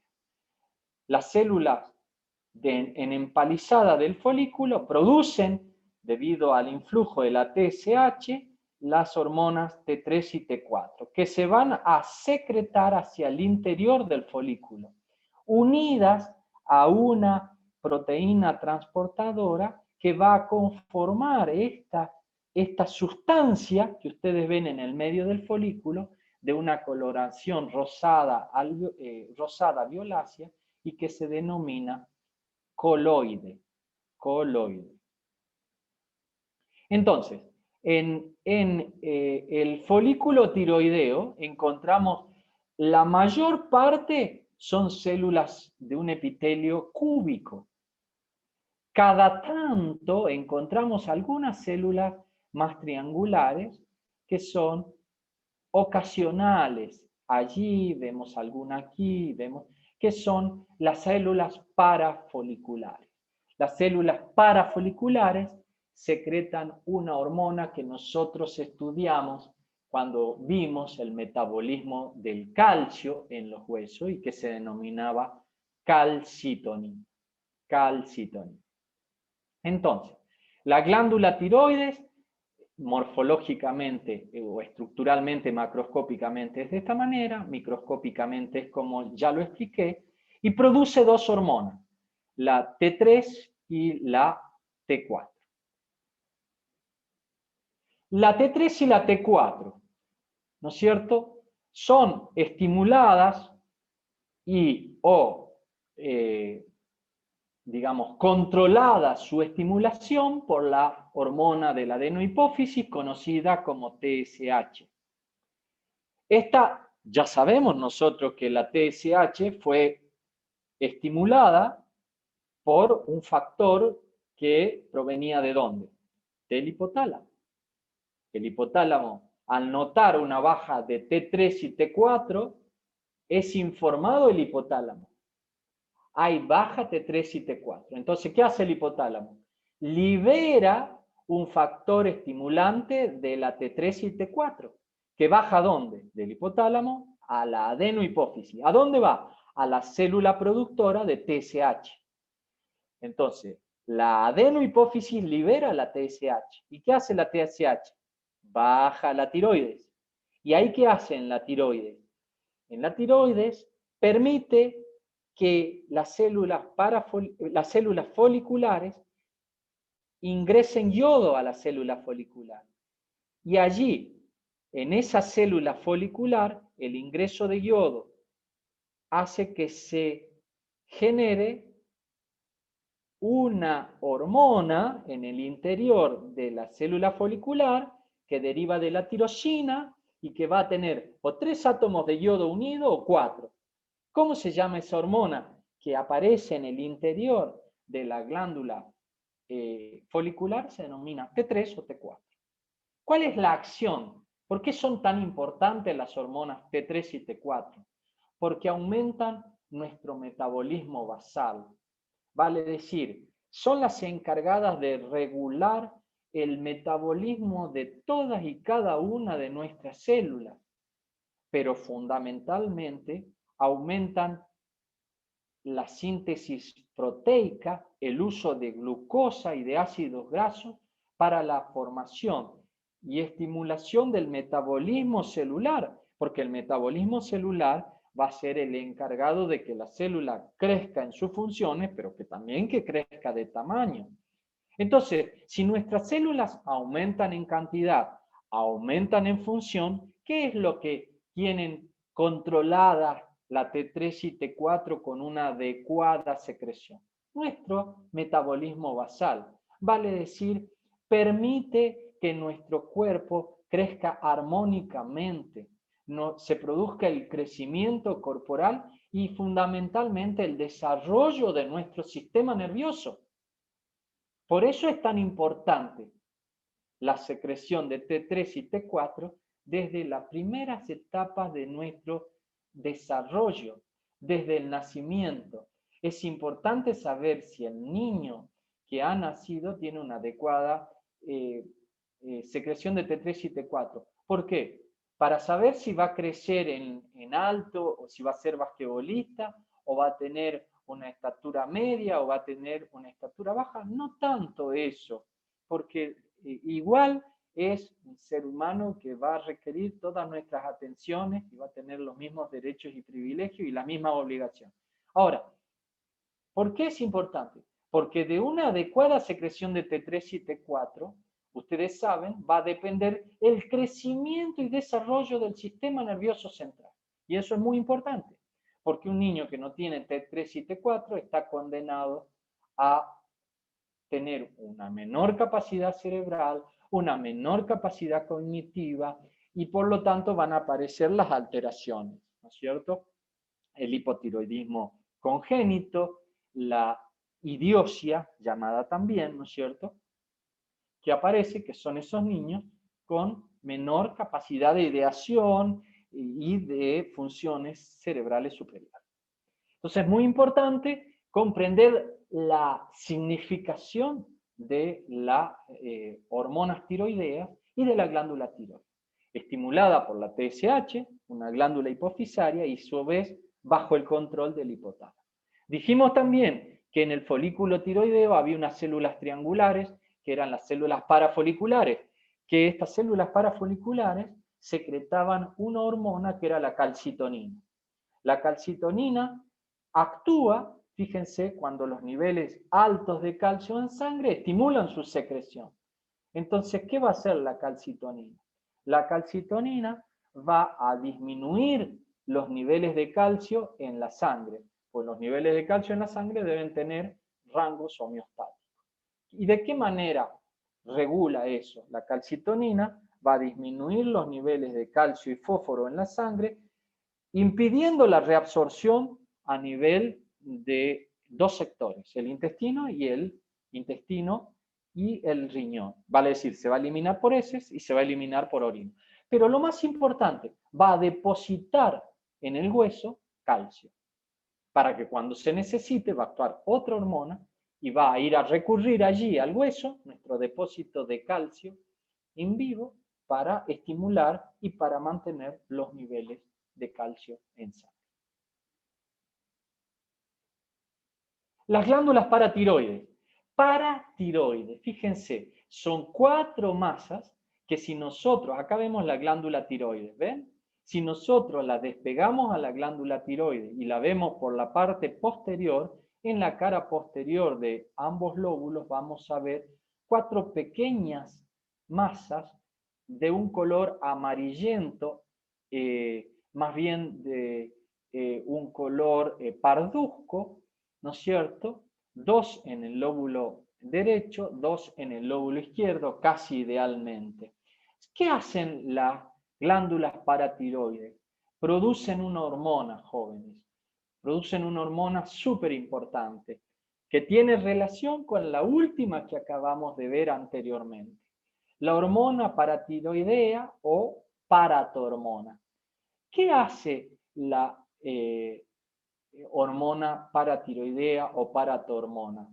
Cuando hay una disminución de calcio en sangre, ¿no es cierto?, se informa a nuestro hipotálamo de que hay disminución de hormona paratiroidea. Entonces, se estimula desde el hipotálamo, siguiendo todo el camino de TSH, la hormona llega a la tiroides y en la tiroides se estimula ya no a las células foliculares, sino a las parafoliculares.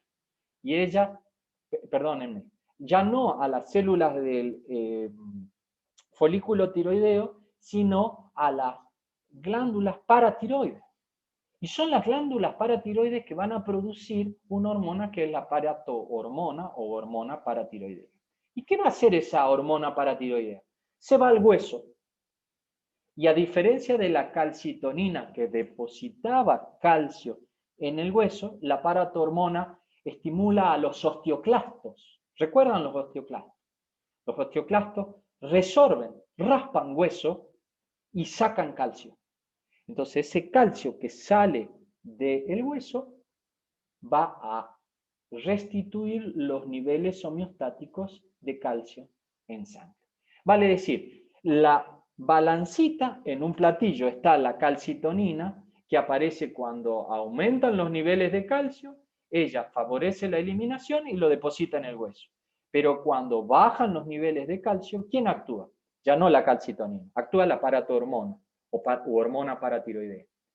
Entonces, ella se dirige al hueso, actúa sobre los osteoclastos, se produce resorción ósea y el calcio vuelve a aumentar en el torrente sanguíneo. Vamos a las glándulas suprarrenales. Las glándulas suprarrenales dijimos nosotros que son dos, que se encuentran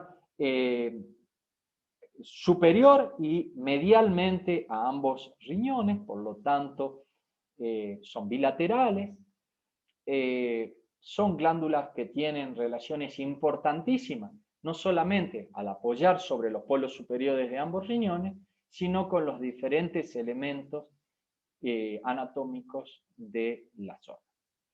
Ustedes ven que tienen una forma como de un gorro frigio o una forma piramidal o prismática triangular, aplanada en sentido antero-posterior, y que si yo, fíjense, observen en la parte baja y derecha de vuestra pantalla, yo hago un corte, digamos, sagital o un corte frontal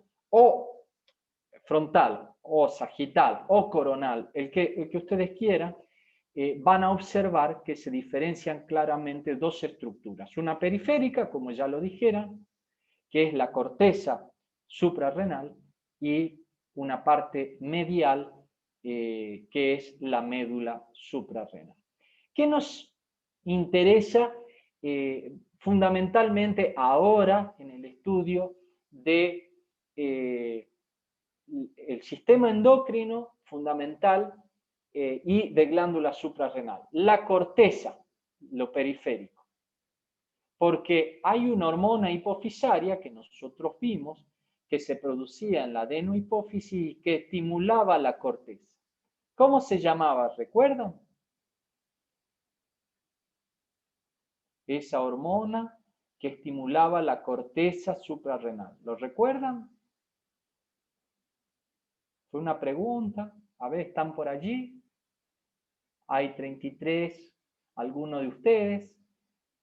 Dayana. ¿Puede repetirla, profe? Sí, que hay una hormona de la adenohipófisis que estimula la corteza suprarrenal. ¿Cómo se llama? ¿La corticotrofina? La corticotrofina o ACTH, ¿recuerdan?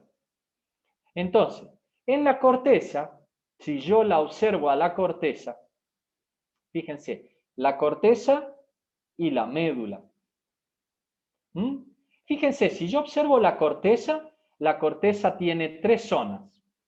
Tiene una zona que es glomerular, una zona que es fascicular y una zona que es reticular. Entonces, tiene tres zonas. Una zona reticular, una zona fascicular y una zona glomerular. es más grande la corteza, de mayor volumen, que la médula que ustedes ven aquí. La corteza embriológicamente deriva del mesodermo y la médula embriológicamente deriva del ectodermo o del neuroectodérmico. ¿A qué les hace acordar la glándula suprarrenal? ¿Le hace acordar alguna otra glándula que tenía un doble origen?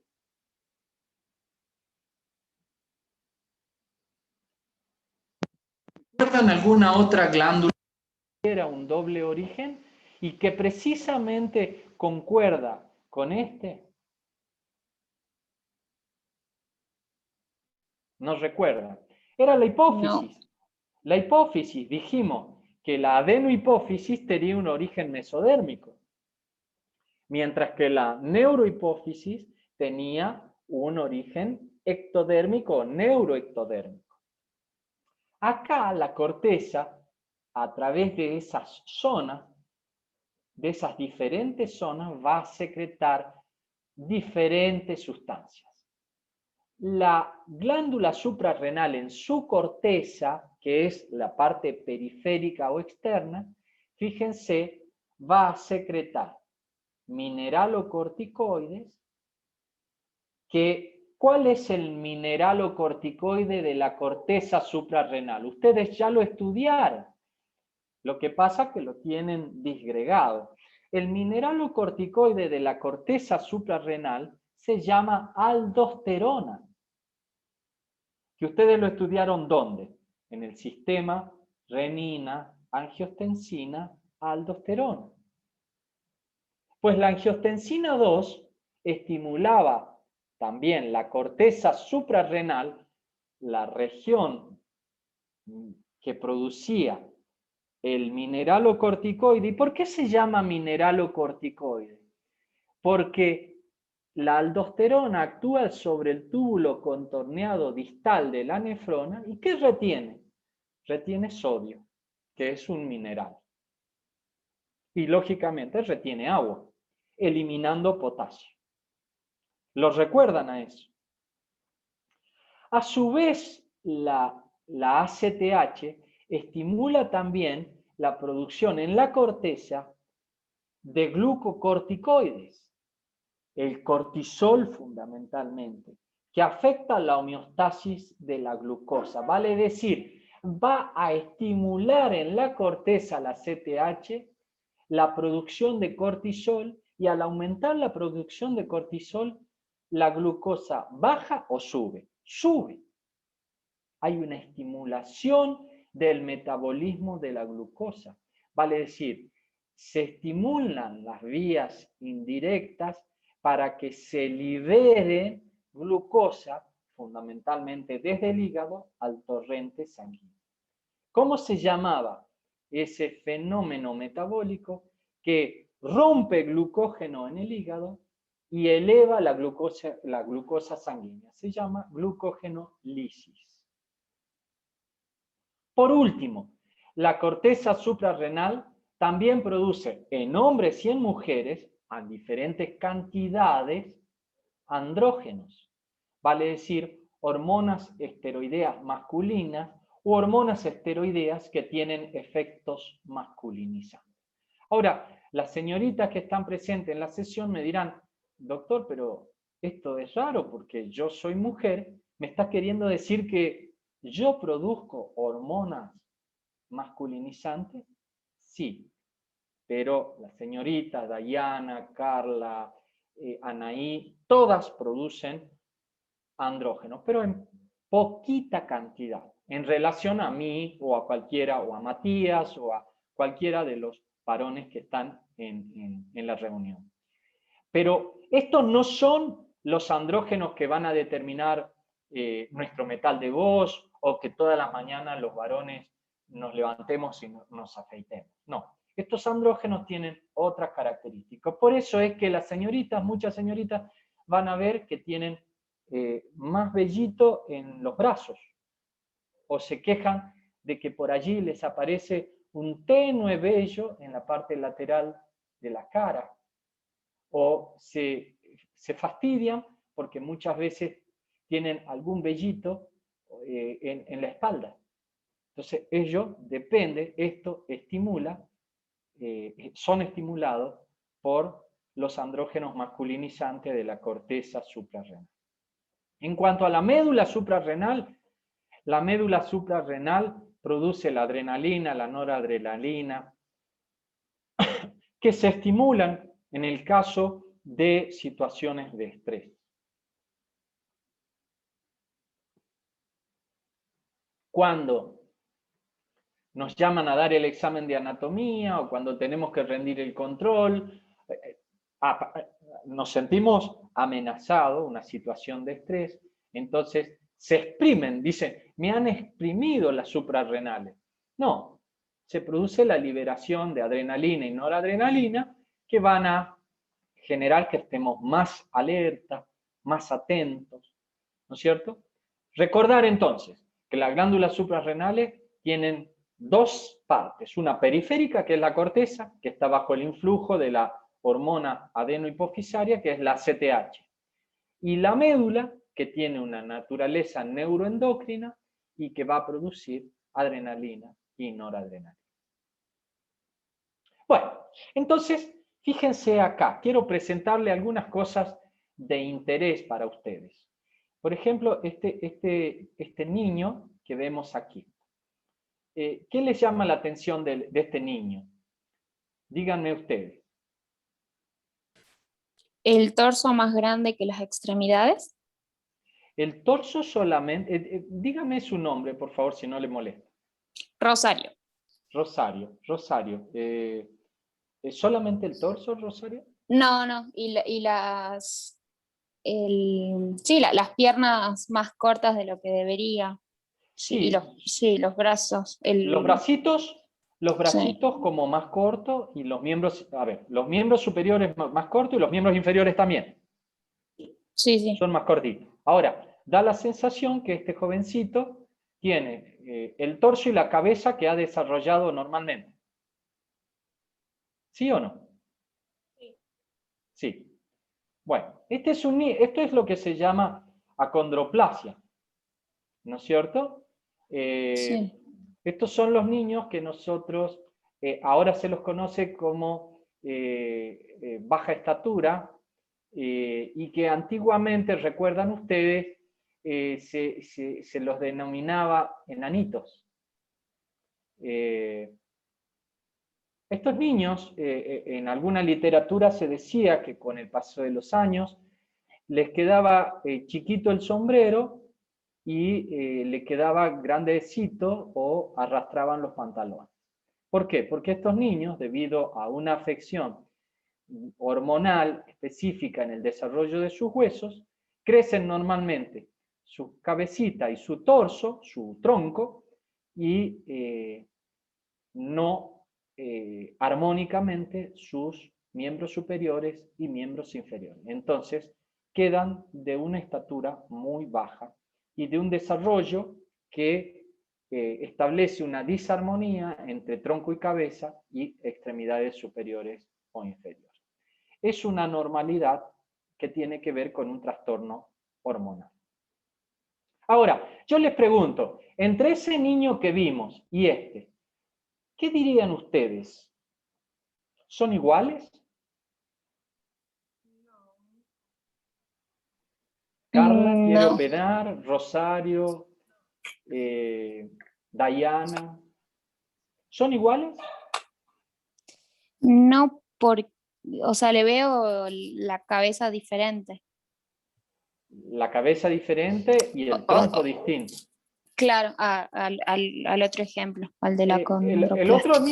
otro niño tenía cabecita grande y tronco grande y miembros superiores e inferiores pequeños.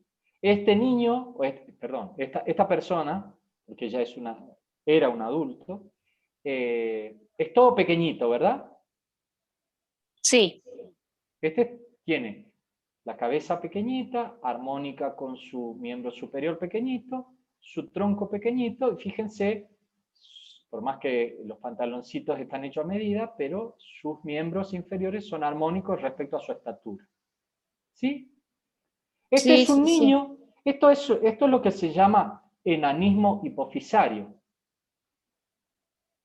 Vale decir, ¿qué no tuvo este niño en su momento? No tuvo la hormona del crecimiento. Entonces quedó pequeñito todo. ¿Mm? Esto es un enanismo hipofisario. ¿Qué no tuvo él? Él no tuvo la GH, la hormona del crecimiento, que actuaba a través de somatomedina, digamos, la hormona del crecimiento. Entonces, ¿este niño podría haber sido normal, pregunto? Sí, con ¿Sí o una no? correcta, sí. Si hubieras Sí. Yo, tenido yo les cuento una historia. somatotrofen. Claro, yo les cuento una historia. Un niño que llegó un día a la consulta, lo midieron y vieron que era peticito. Y pasaba el tiempo, y seguía peticito. Así, pero era armónico, no era el primer niño que vimos. Era armónico, nada más que era todo peticito. Lo estudiaron los pediatras y vieron que tenía un déficit en la secreción de hormona del crecimiento. Entonces, ¿cómo se solucionaba el problema de ese niño? Como dice Rosario, creo que me habló recién, dándole hormona del crecimiento. Ahora, le dijeron a los papás, mire señor, su niño hay que darle hormona del crecimiento. Ahora, la hormona del crecimiento, que se da por inhalación nasal, ni siquiera hay que provocarle un daño importante al niño, cuesta, no sé, $20.000. Entonces los papás dijeron, bueno, no podemos. Entonces se le planteaba la disyuntiva a los papás de tener un niño con un enanismo hipofisario o darle la hormona del crecimiento, pero no lo podían comprar. Ahora, este niñito era tremendamente hábil con la pelota de fútbol, ¿no? Y jugaba al fútbol como ninguno, en el papi fútbol y en los clubes de barrio, y su pierna izquierda era maravillosa, pero era peticito. Entonces, le preguntaron a algún argentino, a algún club argentino de fútbol, si le interesaba pagar $20.000 de una hormona del crecimiento, o no sé, yo digo 20.000. Y el club argentino dijo, no, muy caro, muy caro. Entonces, por allí habrá llegado algún video a algún lugar de Europa y pues lo vieron en España y en España dijeron, pues claro, hombre, $20.000 no es nada, es diamante en bruto. Y pues coño, que venga, que nosotros le pagamos el tratamiento completo.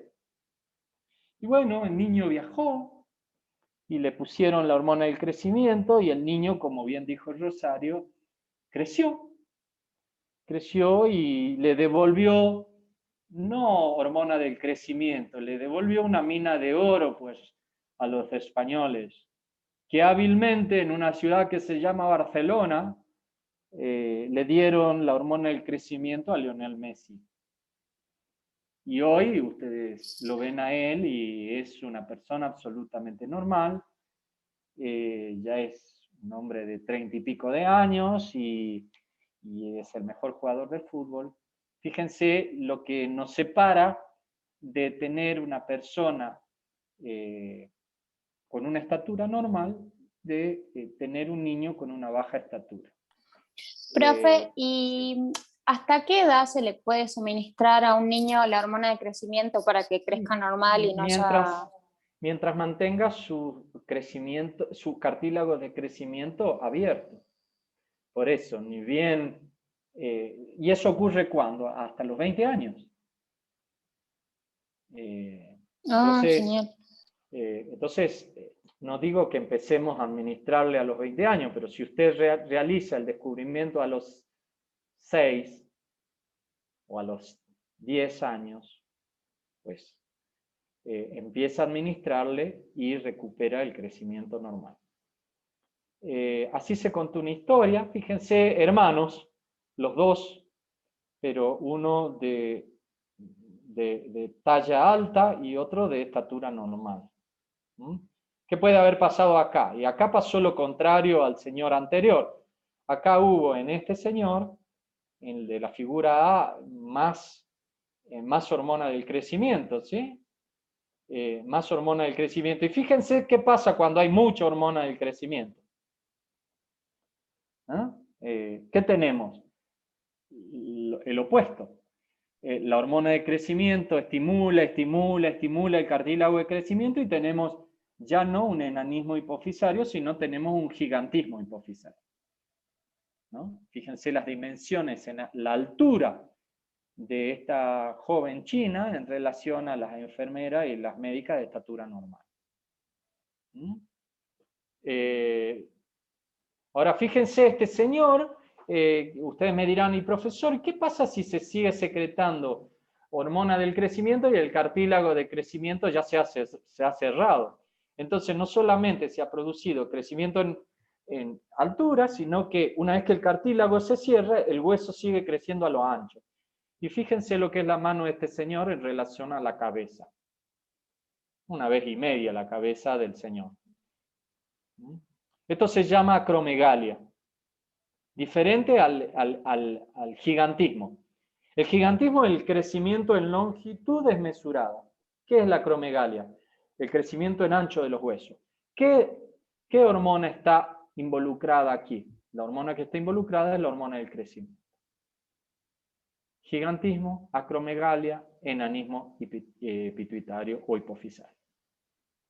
Y acá tenemos los dos ejemplos, fíjense, el enanismo hipofisario y el gigantismo.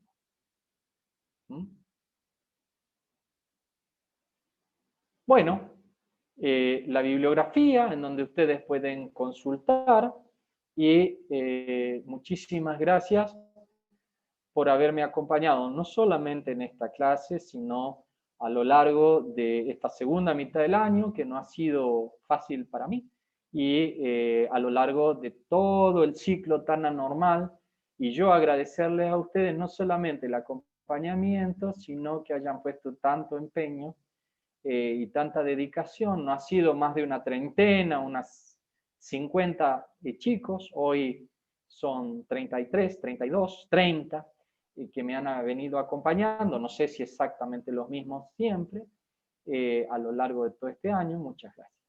Yo voy a dejar de compartir la pantalla y si hay alguna pregunta que quieran hacerme, estoy dispuesta a responderla. Si no hay preguntas, desearles suerte para el control de estudios. Recuerden, el día 12, viernes 12, entre las 11 y las 20 horas, y el día, para aquellos que deban recuperar, el día 19, entre las 11 y las 16 horas. ¿Alguna pregunta más que quieran hacerme o que yo no haya sido claro o les haya quedado la duda? Bautista, Natalia, o no sé, Gustavo Guerra, Rocío Vargas, Ailén, Micaela, Natalia. Ninguna pregunta, no sé si quedó todo claro o todo confusísimo y que no tienen. Profe, ahí está mandando mensajes al chat. Sí, estoy viéndolo, ahora lo respondo. Luján González me pregunta si sistema reproductor entra en el parcial o en el recuperatorio. Luján, en el parcial y en el recuperatorio. Quizás se unió más tardíamente a la clase. Les dije que mañana o pasado, a más tardar mañana, hoy o mañana, más tardar mañana, le vamos a estar colgando la clase, que no va a ser sincrónica, sino que va a ser asincrónica en modalidad de lo que va a ser una presentación PowerPoint, pero con mi voz explicándole todas las cosas que ustedes necesitan saber. Así que respondo a Luján González lo que me preguntó. Sofía. ¿Alguna pregunta más? Este jueves tenemos clase también. Verónica, sí. Bueno, no la doy yo a la clase. Ustedes saben, está a mi cargo y he cumplido con todas las clases de esta segunda mitad, y de lo que a mí depende, ustedes van a tener todas las clases que me corresponden y con mi voz. El día jueves corresponde a otro docente, sí, la clase de los jueves tiene que darse. Bien. ¿Será el mismo tema u otro tema? Eso, si ustedes quieren unirse y ver qué temas son, sí, pueden hacerlo perfectamente, lógicamente. Esto es lógico que ustedes vengan y asistan a la clase que a ustedes les parezca. ¿Alguna otra pregunta?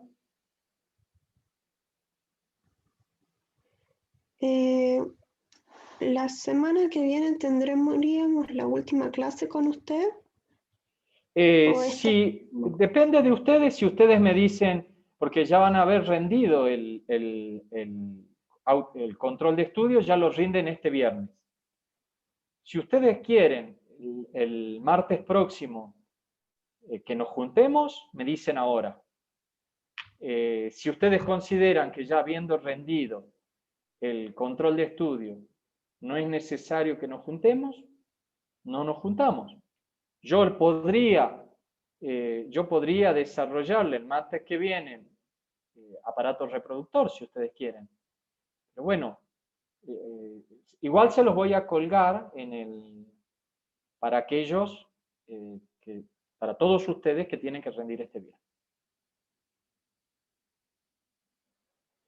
Noelia me pregunta si una persona crece tanto, sus huesos no pueden llegar a desarrollar algún problema para sostenerse. Sí, claro. Claro, muy correcta su pregunta, Noelia. Sí, o suelen ser huesos, digamos, pueden tener alguna fractura, o bien, debido a las dimensiones, por ahí tienen problemas para desplazarse o problemas articulares. ¿Sí?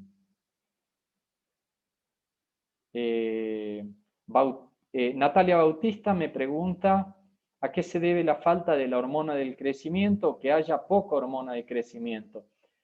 Puede deberse a un defecto en la estimulación hipotalámica, Natalia, o puede deberse a un déficit en las células que producen las células de las hormonas del crecimiento en la adenohipófisis.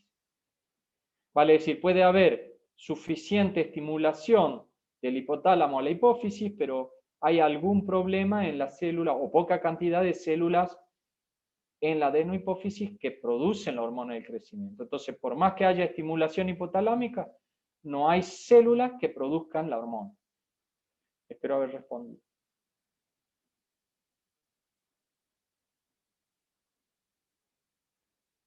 Bueno, muy bien. ¿Qué hacemos? ¿Nos vemos el próximo martes o no? Y yo les cuelgo la clase, ustedes me dicen. Vero me dice que sí. Ezequiel, bueno, perfecto, de acuerdo. Entonces, yo les cuelgo la clase del reproductor para que ustedes ya la tengan de antemano para el control de estudio, y el próximo martes, como quien repasa para aquellos que deban recuperar y para que conversemos, hablamos sobre reproductor masculino y femenino el martes de 10 a 12. Me queda saludarlos para aquellos que ya no la voy a ver más, no los voy a ver más o no las voy a ver más, como se dice ahora. Éxitos y nos estaremos encontrando en algún momento. Que les vaya muy bien, cuídense mucho y nuevamente muchas gracias por haberme acompañado todo este año. Gracias a usted. Voy a dejar de grabar.